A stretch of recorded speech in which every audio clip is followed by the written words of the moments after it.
Hi friends, అందరికీ నమస్కారం. అందరూ ఎలా ఉన్నారు, ఏం చేస్తున్నారు? అందరూ ఆరోగ్యంగా మంచిగా ఉండాలని దేవుణ్ణి మనస్ఫూర్తిగా కోరుకుంటున్నాను.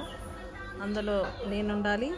గురు పౌర్ణమి రోజు ఈ విధంగా పూజ అనేది చేసుకున్నాము. అలాగే మా అన్న కూడా కాళ్ళకు అనేది నమస్కారం చేసుకుంటున్నాను అనమాట. ఈ విధంగా నమస్కారం చేసేసుకున్న తర్వాత రాగి సంగటి, కందిపప్పు చట్నీ, అలాగే నెయ్యి చాలా సింపుల్గా ఈజీగా చేసుకోవచ్చు. ఈ విధంగా చేసుకుంటే కనుక చాలా కమ్మగా రుచిగా ఉంటుంది. మీరు కూడా ఈ విధంగా చేసుకొని తిని ఎలా ఉందో కామెంట్ బాక్స్లో కామెంట్ పెట్టండి.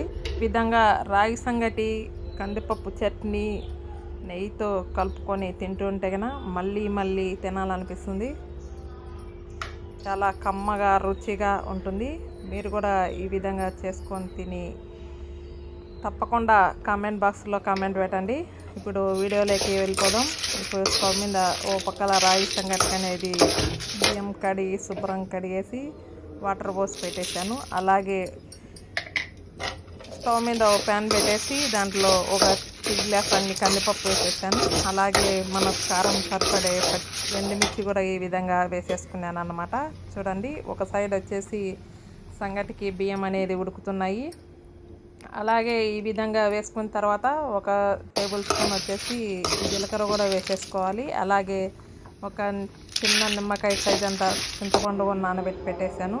ఈ విధంగా వేయించుకుని చల్లారిన తర్వాత మిక్సీ జార్లోకి ఇప్పుడు ఎండుమిర్చి అనేది వేసేస్తున్నాను అన్నమాట. ఈ విధంగా వేసేసిన తర్వాత అలాగే మన టేస్ట్ తగ్గట్టు కల్లుప్పు కూడా వేసేస్తాను. ఈ విధంగా వేసిన తర్వాత ఫస్ట్ ఎండుమిర్చి, ఉప్పు బాగా మెత్తగా అనేది మిక్సీలో పట్టేసుకోవాలన్నమాట. ఈ విధంగా ఫస్ట్ అనేది మిక్సీ అనేది పట్టేసుకుంటున్నాను. అలాగే అవి బాగా మెత్తగా మెదిగిన తర్వాత మనం వేయించి పెట్టుకున్న కందిపప్పు అనేది వేసేసాను. అలాగే నానబెట్టిన చింతపండు అనేది వేసేసుకుంటున్నాను. చూడండి, ఈ విధంగా మెత్తగా అనేది పట్టేసుకోవాలి. చట్నీ అనేది టేస్ట్ మంచిగా ఉంటుందన్నమాట.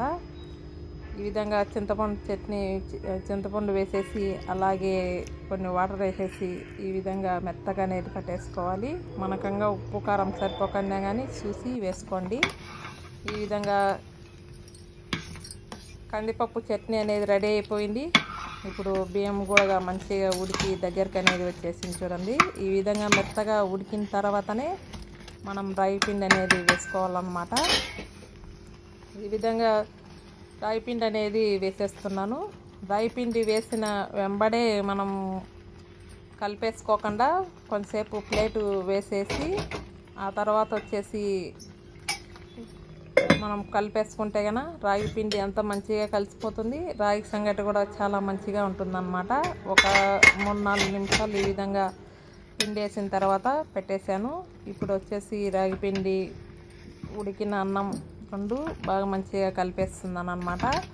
ఈ విధంగా సిమ్లే కల్లే పెట్టుకొని రాగి సంగటి అనేది చేసుకుంటే కనుక చాలా మంచిగా ఉంటుంది. రాగి సంగటిలో రాగుల్లో కూడా మంచి పోషకాలు ఉంటాయి కాబట్టి ఈ విధంగా రాగి సంగటి తినడం వల్ల కూడా మనకి చాలా ప్రయోజనాలు అనేవి ఉంటాయి. ఈ విధంగా సర్ది కానీ చట్నీలకి కానీ పప్పులకు కానీ చాలా మంచిగా ఉంటుంది రాగి సంగటి అనేది. ఈ విధంగా మెత్తగా అనేది అన్నం బాగా బియ్యం అనేది మెత్తగా ఉడికిన తర్వాతనే మనం ఈ విధంగా రాగి పిండి వేసేసి ఈ విధంగా ఉడకనిచ్చిన తర్వాత ఈ విధంగా కలిపేసుకొని చేసుకుంటే కనుక రాగి సంగటి అనేది మంచిగా ఉంటుందన్నమాట. చూడండి, ఈ విధంగా రాగి సంగటి అనేది రెడీ అయిపోయింది. ఇప్పుడు ప్లేట్లలోకి అనేది పెట్టేస్తున్నాను అన్నమాట. బాగా అప్పుడప్పుడే తింటున్నాం కాబట్టి బాగా వేడివేడిగా ఉంది. అలాగే ఈ విధంగా వేడిగా ఉన్నట్టే నేను ప్లేట్లలో పెట్టేసి ఈ విధంగా రౌండ్గా అనేది చేసేస్తున్నాను అన్నమాట.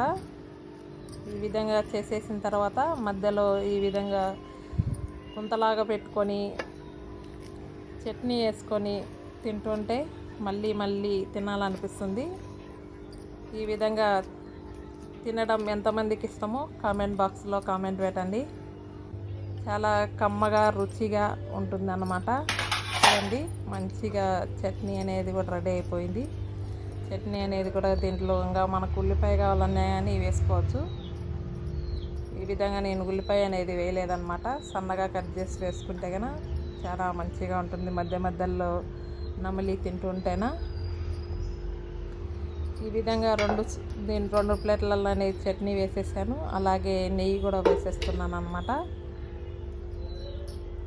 ఈ విధంగా వేసి ఇస్తే కనుక మన ఇంట్లో చిన్నపిల్లల నుంచి పెద్దవాళ్ళ వరకు మంచిగా ఎంజాయ్ చేస్తూ తినేస్తారు. నా ఛానల్ను సబ్స్క్రైబ్ చేసుకోని వాళ్ళు ఉన్నా, కొత్తగా చూసే వాళ్ళైనా సబ్స్క్రైబ్ చేసుకొని బెల్ ఐకాన్ నొక్కితే కనుక నేను పెట్టిన వీడియోస్ అనేది మీకు కంటిన్యూగా వస్తూ ఉంటాయి. వీడియో చూసే ముందు ఒక చిన్న లైక్ అయితే కొట్టండి. మీరు లైక్ కొట్టడం వల్ల మరికొందరికి అనేది నా వీడియోస్ అనేది వెళ్తాయి. ఇలా నన్ను మంచిగా సపోర్ట్ చేస్తూనే ఉండాలి. మీ సపోర్ట్ అనేది ఎప్పటికీ నా మీద ఉండాలి. మీరు కూడా ఈ విధంగా చేసుకొని తిని ఎలా ఉందో కామెంట్ బాక్స్లో కామెంట్ పెట్టండి. మరొక మంచి వీడియోతో మీ ముందుకు వస్తూనే ఉంటాను. Thank you for watching. Bye అండి.